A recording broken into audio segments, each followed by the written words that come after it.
হঠাৎ করে অতিথি এসে গেছে, কোনো চিন্তা নেই। এক বাটি ময়দা মেখে নাও, অল্প লবণ, সাদা তেল আর জোয়ান দিয়ে বেশ ভালো করে ঠেসে ঠেসে মেখে নাও। তারপরে রুটির মতো গোল গোল করে বেলে নাও। একটা রুটি একটা বাটির ওপরে দিয়ে দাও। একটা ডিম ভেঙে ওই রুটিটার উপর দিয়ে দাও। তার মধ্যে দিয়ে দাও লবণ, গোলমরিচের গুঁড়ো, কিছুটা গাজরের কুচি, পেঁয়াজ কুচি, ক্যাপসিকাম কুচি, টমেটো কুচি, কাঁচা লঙ্কা।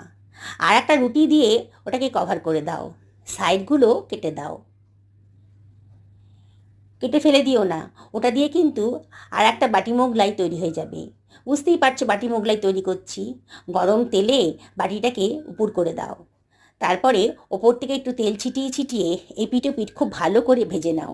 গরম গরম অতিথিদেরকে পরিবেশন করে দাও টমেটো সসের সাথে। কোনো তরকারিই লাগবে না। বাঁচলো তো অনেক টাকা।